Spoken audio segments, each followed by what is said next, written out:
मैं संजीव कुमार, हिंदी अध्यापक, course B की हिंदी कक्षा के पदभाग का प्रथम अध्याय कबीरदास की साखी में आप सभी का हम स्वागत करते हैं।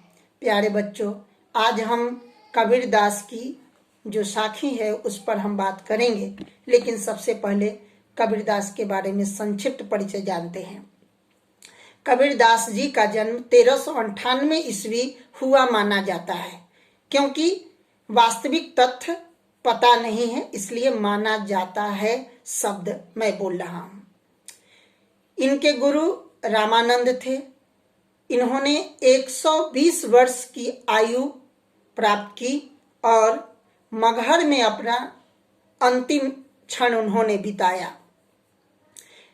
मैं आपको बता दूं कि कबीरदास का आविर्भाव या जन्म ऐसे समय में हुआ था जिस समय हमारा समाज विभिन्न प्रकार के अंधविश्वासों से भरा पड़ा था। ऐसे समय में कबीरदास ने समाज की जो बुराइयां थी, इसके पहले समाज की जो बुराइयां थी इस पर उन्होंने आवाज उठाई। मैं आपको बता दूं कि उन्होंने हिंदुओं के बारे में कहा कि पाहन पुजे हरि मिले तो मैं पुजू पहाड़, ताते वह चक्की भली जो पीस खाए संसार। मुसलमानों के बारे में बताया कि काकर पाथर जोड़ी के मस्जिद लियो छवाए, ताचढ़ी मुल्ला बाग दे क्या बहरा हुआ खुदाए। उन्होंने साधु सन्यासियों के बारे में बताया कि मन न रंगाए रंगाए जोगी कपड़ा, दढ़िया बढ़ाई जोगी बन गिलन बकरा। यह बात है कि कबीरदास ने जो भी बात कही वह प्रत्यक्ष ज्ञान पर विश्वास करते हैं। उन्होंने यह भी लिखा है कि तुम कहते हो कागज की लेखी, मैं कहता हूं आखन देखी। अर्थात कबीरदास ने जो अपनी आंखों से देखा उन्हीं विषयों को अपने जीवन का विषय मान उन्होंने कलमबद्ध किया है। क्योंकि कलमबद्ध इसलिए कहा कि कबीरदास यह भी थे कि मसी कागज छुओ नहीं, कलम गयो नहीं हाथ। लेकिन इनके दो शिष्य थे, धर्मदास और गोपाल, जो कबीरदास की कही गई वाणियों को कलमबद्ध उन लोगों ने, इनके शिष्यों ने किया है, जो इनकी रचना बीजक के रूप में हमारे सामने है। यह बीजक के 3 भाग है, साखी, शबद, रमैनी। ये 3 भागों में प्रथम भाग साखी आप लोगों को पढ़ना है। मैं आपको बता दूं, ये साखी शब्द जो है ये तत्सम शब्द है। साखी शब्द जो है इसका तत्सम शब्द साक्ष से बना है। साक्ष का अर्थ होता है प्रत्यक्ष ज्ञान। प्रत्यक्ष ज्ञान जो आंख से देखकर जो हम जानकारी हासिल करते हैं वह हमारा प्रत्यक्ष ज्ञान है। आइए तो कबीरदास की साखी पर हम बात करें। प्रथम साखी है, ऐसी वाणी बोलिए मन का आपा खोई, अपना तन शीतल करे और न का सुख होई। मैं अभी पढ़ रहा हूँ ऑनलाइन क्लास में, नहीं तो वह आपके सामने पाठ्य पुस्तक होंगे, तो आप शब्दों को देखिएगा। हिंदी की गरिमा है कि अगर शब्दों पर अगर ध्यान दे दें तो आधा अर्थ स्पष्ट हो जाएगा। मेरा आदर्श वाचन है, इसमें आपने शब्दों को गौर किया होगा। मैं पुनः बता दूं, ऐसी वाणी बोलिए मन का आपा खोई, अपना तन शीतल करें औरों को सुख होई। कबीरदास ने इस साखी में बताया है, ऐसी वाणी बोलिए। कैसी वाणी भाई? ऐसी वाणी का मतलब मधुर वाणी, वह वाणी जिसमें विनम्रता हो, विनम्र, जिसमें अहंकार न हो।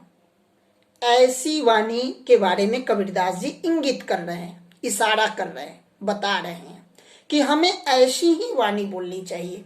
कैसी वाणी? मधुर वाणी, विनम्रतापूर्ण वाणी और अहंकार रहित वाणी। ठीक है, ऐसी वाणी बोलिए। वाणी बोलने की बात कबीरदास जी कर रहे हैं, जिसमें ना अहंकार हो, विनम्र हो वाणी हम लोगों की होनी चाहिए।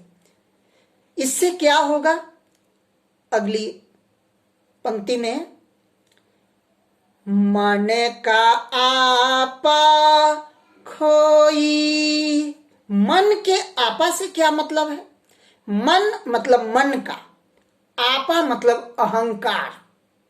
अगर जब हम मधुर मीठी वाणी, विनम्रतापूर्ण वाणी जब हम बोलेंगे, जब आप बोलेंगे ऐसी वाणी, तो हमारे और आपके मन का जो अहंकार है वह अहंकार खत्म हो जाएगा। विनम्रता और मीठी वाणी की यह शक्ति है कि वह अहंकार को समाप्त कर देता है। इसलिए कबीरदास जी कहते हैं कि हम मनुष्यों को ऐसी ही वाणी बोलनी चाहिए जो मधुर हो, विनम्रतापूर्ण हो, क्योंकि इससे हमारे मन का अहंकार क्या हो जाते हैं, समाप्त हो जाते हैं।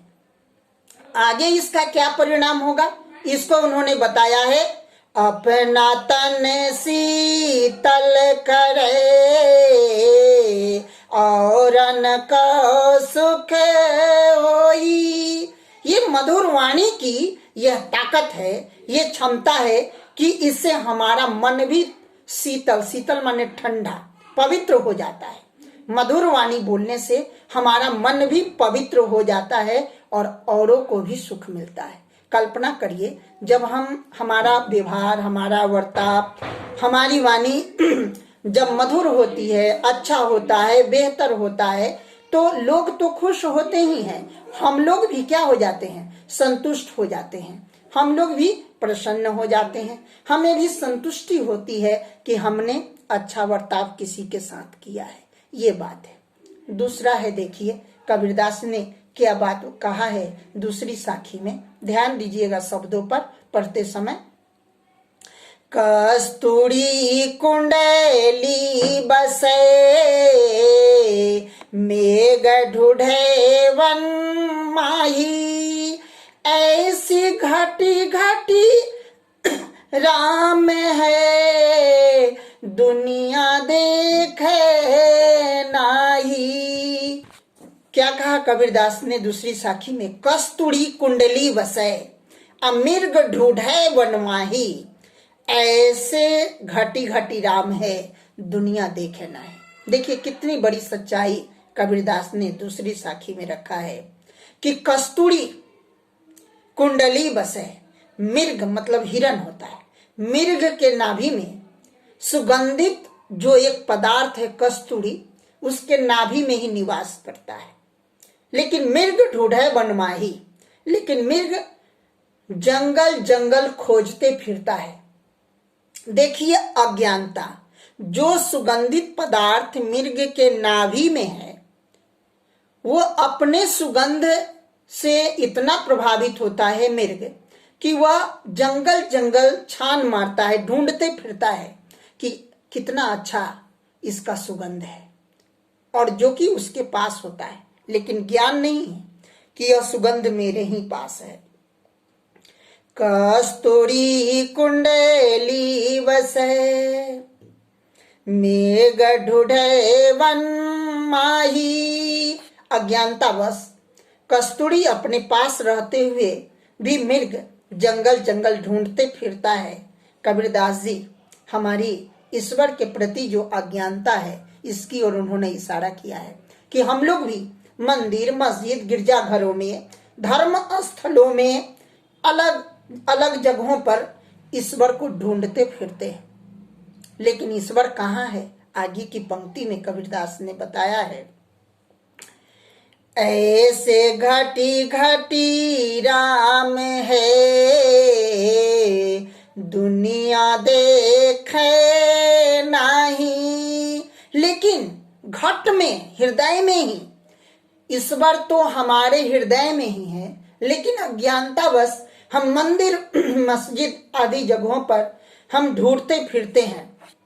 इसलिए कबीरदास ने कहा कि ऐसी घटी घटी राम है दुनिया देखे ना। ईश्वर तो हमारे पास में ही है। अगर हमारा हृदय सच्चा हो, अगर हमारा मन सच्चा हो, तो हृदय तो हमारी सांसों में ही है, हमारे हृदय में ही है। उन्हें अन्यत्र कहीं धर्म स्थलों पर खोजने की जरूरत नहीं है। मैं तीसरी साखी की ओर मैं इस बात करूंगा।